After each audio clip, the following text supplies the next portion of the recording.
Hi అండి, welcome back to sweet home. ఈరోజైతే నేను టెంపుల్కి వెళ్ళాను, లక్ష్మీ నరసింహస్వామి వారి టెంపుల్కి. నాకు ఎప్పుడైనా టైం కుదిరిందంటే ఖచ్చితంగా నేను టెంపుల్కి వెళ్ళడానికి బాగా ఇంట్రెస్ట్ చూపిస్తాను. ఇవి నేను ఎప్పుడూ ఎవ్రీ ఇయర్ వెళ్ళి పాలు పొంగిస్తూ ఉంటానండి అక్కడ. కానీ నాకు ఒక 2 years నుండి అసలు కుదరట్లేదు వెళ్ళడం. 2 years అయిపోయింది వెళ్ళి కూడా. ఫైనల్లీ ఈరోజైతే వెళ్ళాను.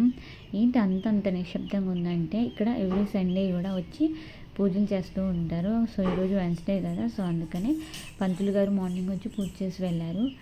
సో మేము వెళ్ళి ఇంకా పాలై పొంగించి స్వామివారికి పూజ చేసుకొని, నేనైతే స్వామివారికి బట్టలు అవి తీసుకువెళ్తానని చెప్పి అనుకున్నాను. సో అందుకని మొక్కు చెల్లించుకోవడానికి మా వారికి పనులు ఉన్నాయి, వెళ్ళిపోతానంటున్నారు. సో అందుకే తీసుకొని టైం దొరికింది కదా అని చెప్పి వెళ్ళానండి. ఫైనల్లీ ఈరోజు అయితే పూజ పూర్తి చేసుకున్నాను. అక్కడ వ్యూ చూసారా, ఎంత ప్రశాంతంగా ఉంటుందంటే అక్కడే ఉండిపోవాలనిపిస్తుంది.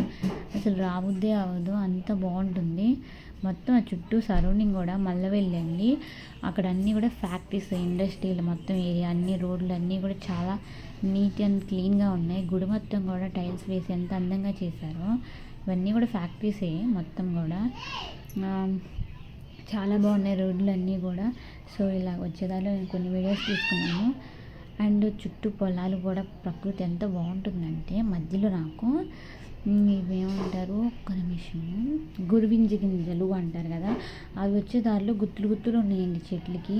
సో నేను ఒక వీడియోలో చూసాను, ఇవి అమ్మవారికి చాలా ఇష్టమైనవని. సో అందుకని నేను కొన్ని గుత్తులకు తెంపుకొని వచ్చాను. ఎగ్జాక్ట్గా అవి 108 ఉన్నాయి. సో ఇలాగా ఈ గుడి దగ్గర ఈ మెమరీస్ అనేవి నేను కలెక్ట్ చేసుకున్నాను. సో దర్శనం అయితే చాలా బాగా జరిగింది. తప్పకుండా మీకు కనుక వీలుంటే దేవుణ్ణి దర్శనం చేసుకోండి.